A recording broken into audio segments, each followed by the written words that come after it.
Hi everyone, my name is Ashish Kulkarni and I am a partner and associate director with Climate and Sustainability Practice at BCG. I am joined with my colleague Pranjal Kapoor, a manager with BCG Infrastructure Practice. I am pleased to introduce this learning module based on Global Infrastructure Resilience Report 2025 by the Coalition for Disaster Resilient Infrastructure. Today's conversation is about something that remains significantly underestimated in boardrooms across the world: the hidden cost of disasters on businesses. When disasters strike, we often measure damage in terms of infrastructure loss or humanitarian impact. But what remains less visible and often more enduring is the erosion of business continuity, capital efficiency, workforce productivity, and long term competitiveness. This presentation examines that invisible layer.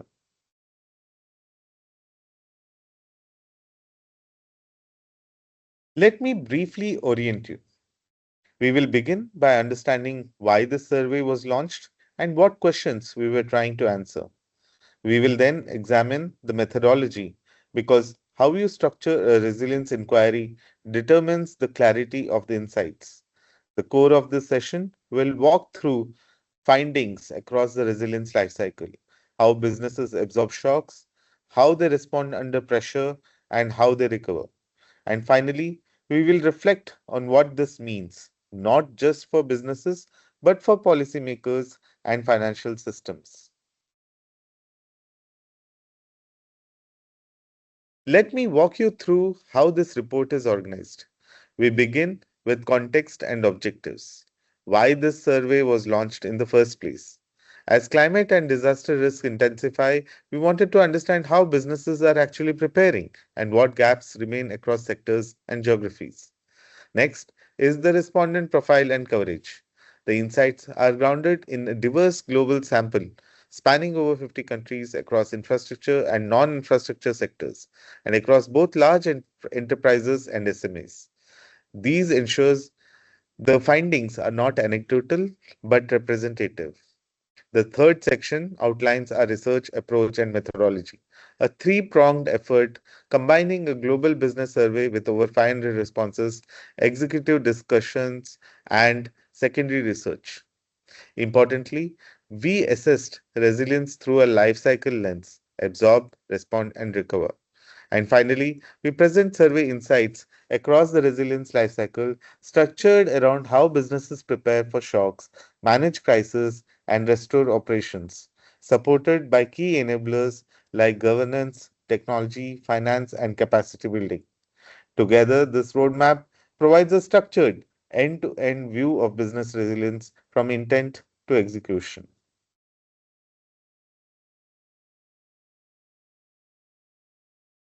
Let me begin by setting the broader context.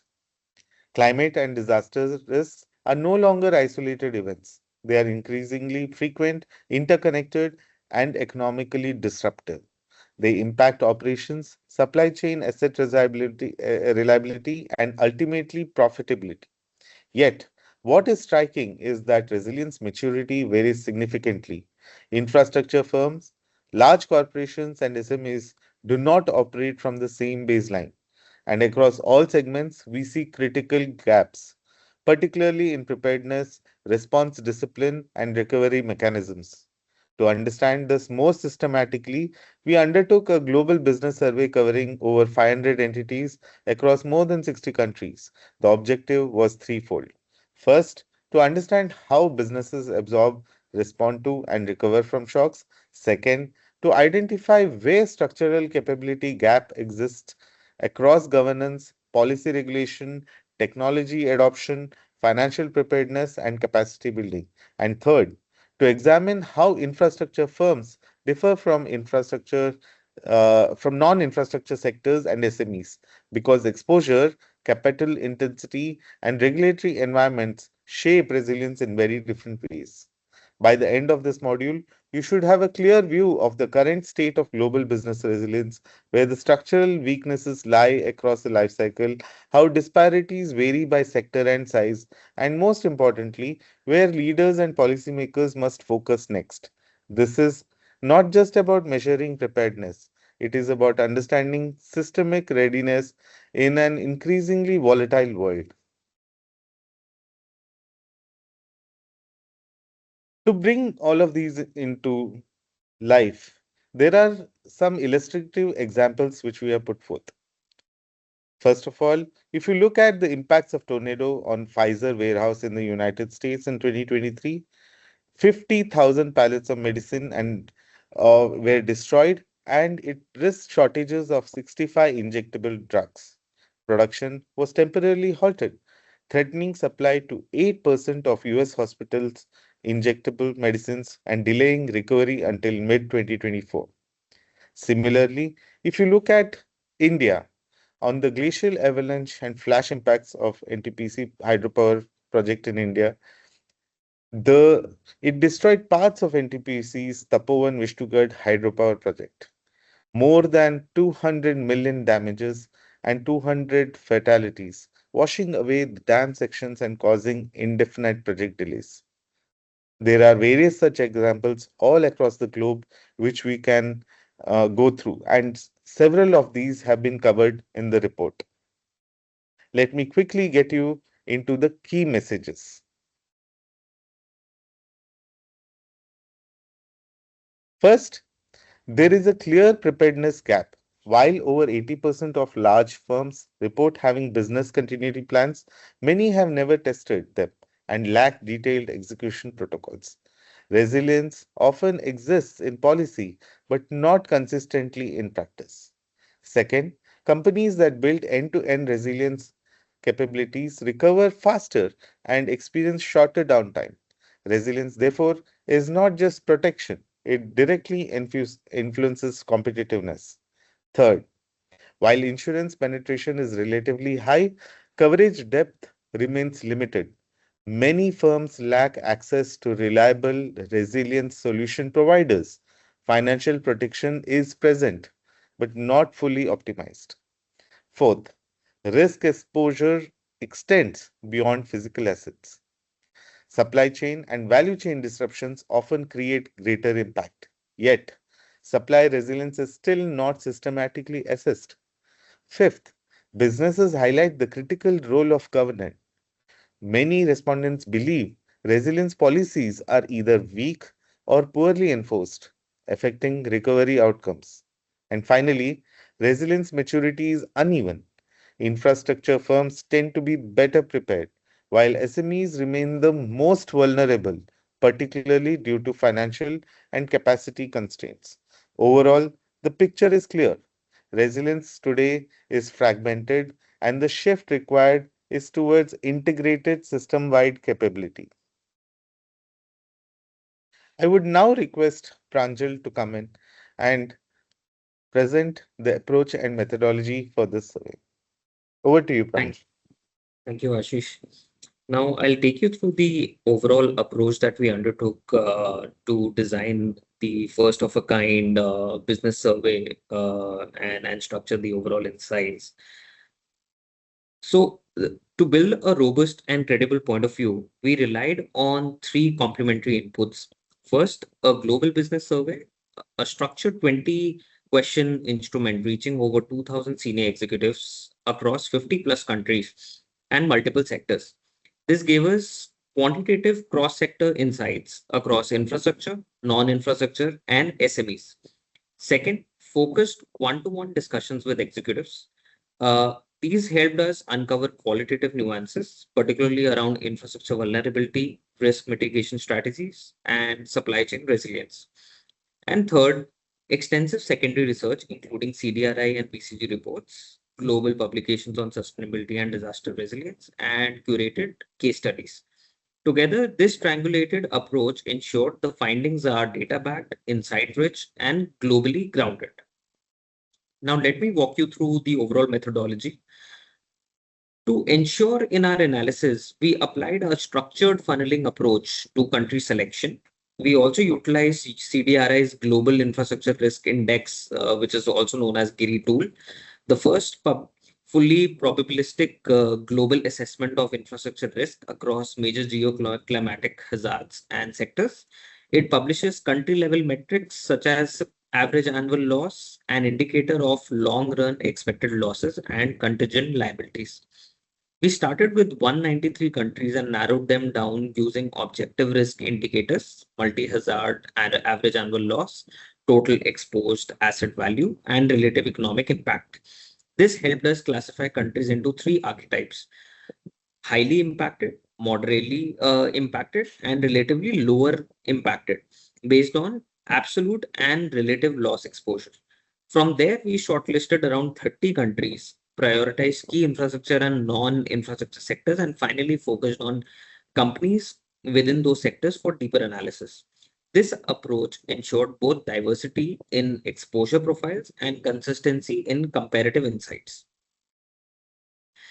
Now, to structure the insights from the survey, we evaluated responses through a resilience lifecycle framework.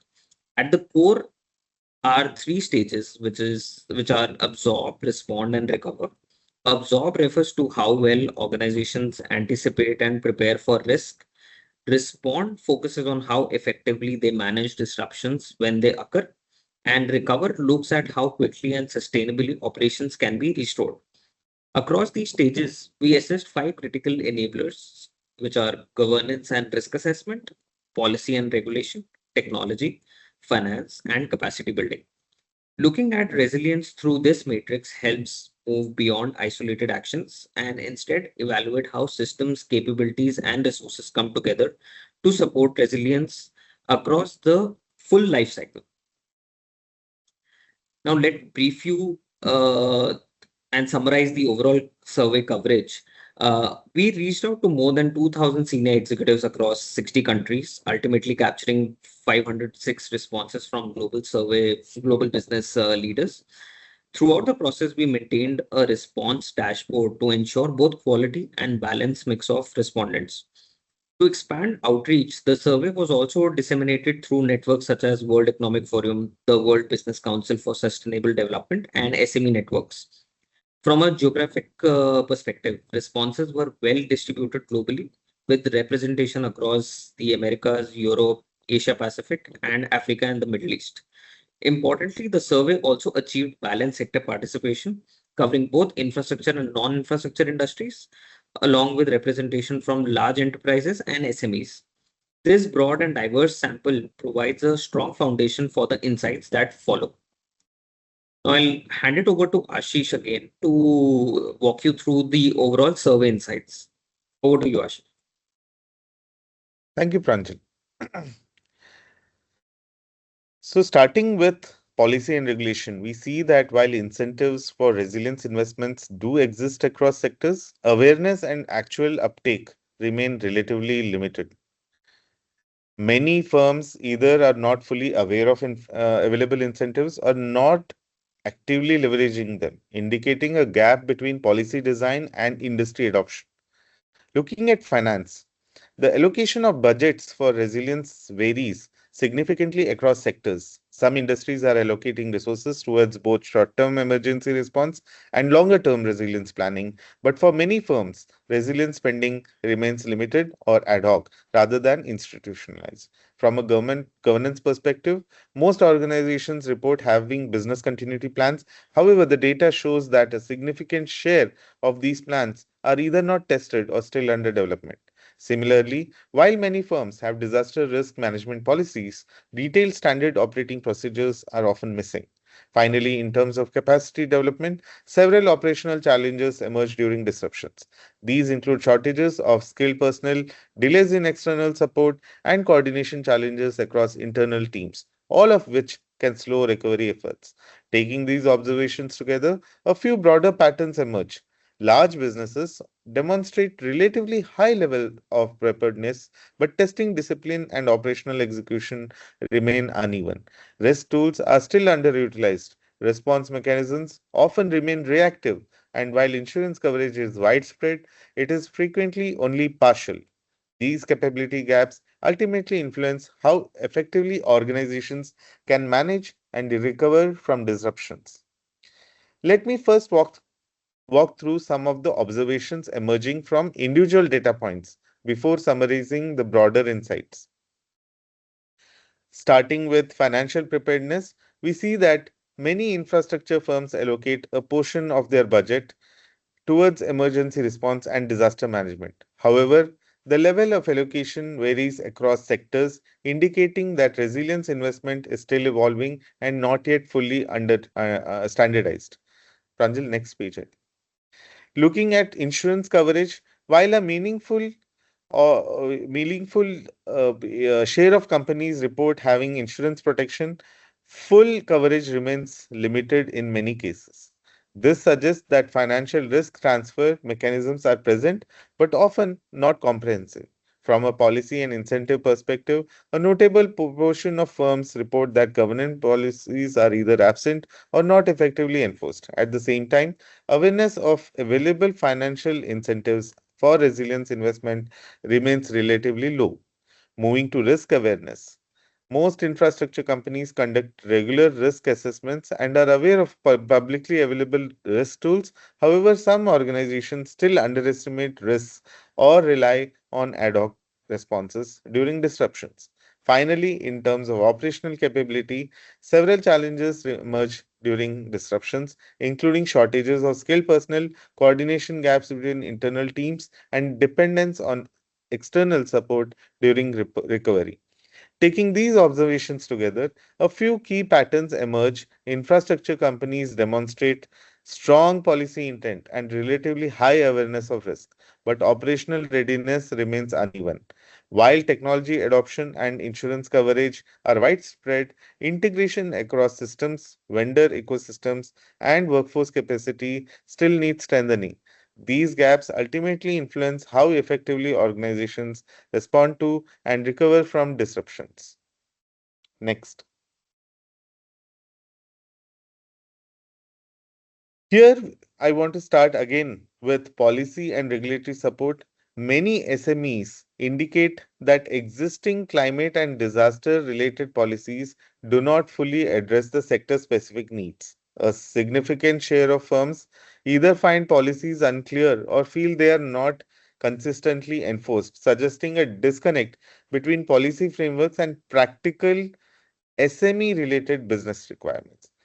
Looking at technology adoption, while some SMEs are aware of publicly available climate and disaster risk tools, active usage remains relatively limited. Many businesses are aware of these resources but have not yet integrated them into risk assessment or operational planning processes. From a governance perspective, SMEs highlight a strong need for practical enablers of resilience. Tools such as business continuity planning templates, access to affordable finance, and clearer policy guidance are frequently cited as priorities to support resilience building. Another important dimension is capacity building. Across several sectors, firms, specifically, SMEs report gaps in technical training and skilled personnel, which can limit their ability to effectively prepare for and respond to disruption. Taking these observations together, a few key patterns emerge for SMEs. While some governance mechanisms exist, resilience capabilities among SMEs remain underdeveloped. Financial preparedness is often limited. Response mechanisms tend to be improvised rather than structured, and policy as well as funding constraints continue to pose significant barriers and they remain. As a result, SMEs remain particularly vulnerable to disruptions and require targeted support to strengthen their resilience capabilities. One of the key things which also emerged is the need for large businesses and large infrastructure companies to take along SMEs together in containing the kind of problems which will be faced during these disasters. Next page. Before we conclude, let me briefly highlight a few priority actions emerging from the findings. First, organizations need to institutionalize preparedness and accountability. This means moving beyond having continuity plans on paper and ensuring regular testing, simulations, and leadership oversight so resilience becomes embedded in core operations. Second, businesses must strengthen value chain resilience. Disruptions often originate beyond a company's own assets. So, mapping climate risks across suppliers and setting minimum resilience standards can significantly reduce cascading impacts. Third, there is a need to secure dedicated financing for resilience. Ring fencing budgets for both emergency response and long term risk reduction can help organizations move away from reactive post disaster spending. Fourth, companies should modernize finance protection mechanisms, exploring instruments such as parametric insurance, catastrophe bonds, or pooled risk mechanisms to improve liquidity during shocks. Fifth, digital technologies can play a transformative role. Integrating digital risk analytics, early warning systems, and real time monitoring into operational decision making can significantly strengthen response capabilities. And finally, building resilience, particularly for SMEs, will require stronger public private partnerships, enabling better access to finance, technology, and advisory support. Together, these actions can help move resilience from a reactive function to a strategic capability. If you would like to explore these insights further, I encourage you to read the Global Infrastructure Resilience Report 2025 and the accompanying executive summary available on CDRI's official website.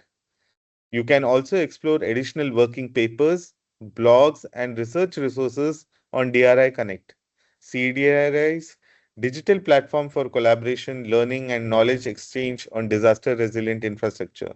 These resources provide deeper perspectives, case studies, practical insights for policymakers, business leaders, and practitioners working to strengthen resilience globally. Thank you for joining this module, and I encourage you to continue exploring the resources available through CDRI and DRI Connect to deepen your understanding of disaster resilient infrastructure systems. Thank you so much. Thank you.